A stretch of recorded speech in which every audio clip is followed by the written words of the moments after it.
Break the board sports. It's your boy RJ Cash. Click that like, hit subscribe. College hoops ended with a win last night with St. Mary's plus 10.5. Let's hop into it. We got college hoops all day today. Number 23 ranked Alabama at number 19 Florida is the first game we're going to get into. That's the last game we're going to get into. Going to touch on just a couple others first. First game I want to get into, Minnesota at Penn State. Now, Minnesota, a 1.5-point favorite in this one. 142.5 is your total. 72% ticket count, 82% of the handle going over that 142.5.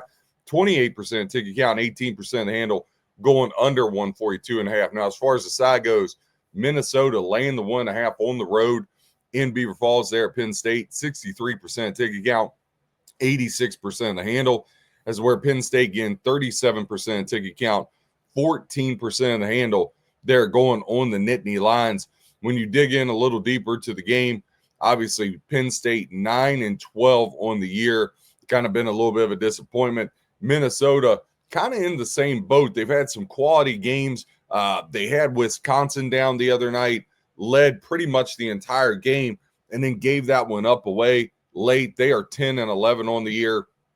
Now, both teams, ATS under 500 this year. Minnesota on the road are scoring 68.5 points per game on the road. That's where Penn State at home, 75.3. So about a 7-point advantage for the Nittany Lions there on scoring offense. Defensively, Minnesota giving up 78.8 points per game. This is where Penn State giving up 75.5. So another 3-point advantage there for Penn State. So about a 6-point net advantage. Yet Penn State is catching 1.5. There's a couple twos starting to pop up now. Minnesota has lost 6 straight games. They're just 1-6 their last 7 on the road. And the Golden Gophers of Minnesota have not did well when they're in the role of the favorite. They're just 4-15-1 over their last 20 games in the role of the favorite. 4-15-1 ATS their last 20 games in the role of the favorite. They've also dropped 5 straight in the Big Ten.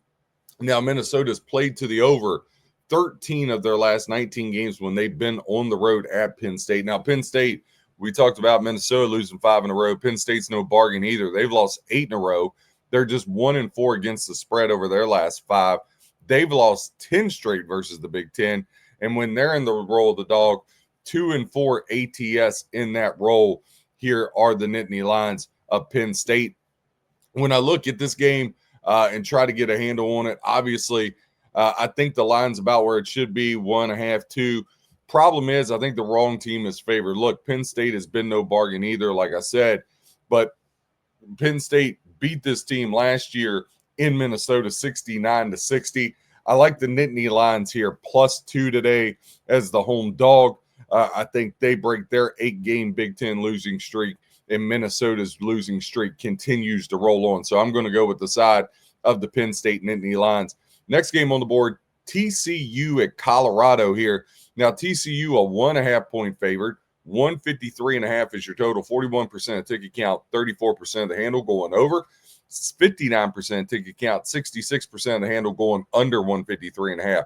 As far as that side goes, 69% of ticket count, equaling 78% of the handle on the TCU Horned Frogs, laying it on the road to Colorado. 31% of ticket count, 22% of the handle here going to the Colorado Buffaloes. Now, TCU comes into this 13-8, Colorado 12-9, so very comparable to one another. TCU on the road has the 31st ranked scoring offense, 81.3 points per game, but Colorado is averaging 83.9 points per game, so about a 2-point net scoring edge offensively. TCU giving up 78.6 points per game, as to where Colorado is giving up 76.9. TCU 2-4 against the spread their last 6 games, and they're just 2-5 straight up their last 7. Even worse, in Big 12 competition over their last 11 games, TCU is just 3-8 straight up. Now, the under has cashed 6 of the last 8 games for TCU when they're in the role of the favorite. Colorado's played to the under 5 of their last 7, and head-to-head, 4 of the last 5 between these two teams have went under the total. On top of that, when they're in the role of the dog, Colorado is cashed under the total here for their last 5. So again, under 153.5, looking pretty good when you look at that stuff. Now, Colorado, they've lost 5 straight in the Big 12. They're 0-5 ATS, their last 5 overall. They're on a 6-game losing streak. They're 1-4 their last 5 at home. So listen, neither of these teams any bargain. But again, I lean to that under, and I also lean Colorado in this one, believe it or not. Again, when you got two teams evenly matched, one of the hardest things to do is win on the road in college basketball. So I would lean to that under. The big game, again, click that like, hit subscribe, go to breaktheboardsports.com, put in promo code NFL50, get half off your first month. 23rd ranked Alabama at 9th ranked Florida. Now, Florida is an 8.5 point favorite. 175.5 is our total. 55% of ticket count equaling 45 or 55% of the ticket count in money is on the under. 45% of both ticket count and money is on the over. 175.5 high total. Now, 63% of bets equaling 59% of the handle is on the Alabama Crimson Tide here on the road. 37% of ticket count, 41% of the money going to the Florida Gators. Now, Bama comes in 14-6. Florida comes in 15-6. Bama 3-1 on the road. Florida 9-1 at home. Now, Florida has beaten Alabama 4 straight meetings. Last year, both of them, Florida winning by 22, and then they won by 5 at Alabama. Alabama has won 3 of their last 4. The only loss in there was to Tennessee. Of course, I laid 5 with Alabama and lost. Florida, they've been on a heater. They are 8-2 over their last 10. On top of that, the Gators, when you look at them, have been very formidable. 6-1, both straight up and ATS over their last 7. Going down to the Swamp, one of the hardest places in the SEC to play. The Florida Gators are 16-1 straight up their last 17 home games. But against Alabama, they've struggled to cover. They're just 1-6 against the spread their last 7 versus Alabama when they need to get a cover.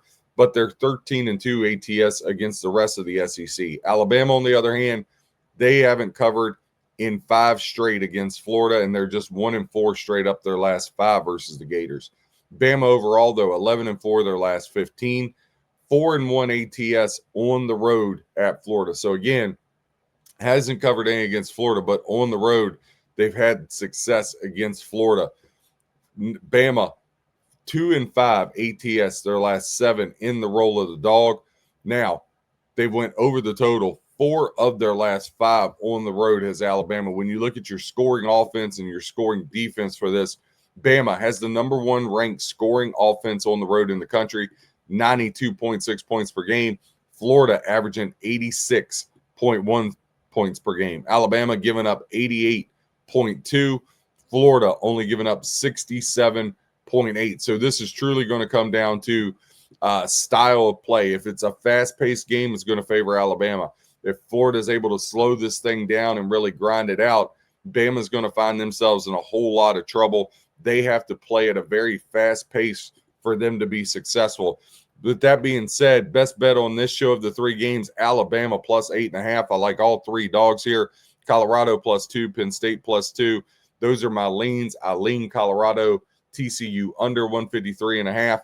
But I did get to the window on Alabama plus 8.5. RJ Cash, Break the Board Sports, giving you stats, trends, information to help you with your handicap. Whether you fade or follow, hope you win your bets. God bless and happy handicap.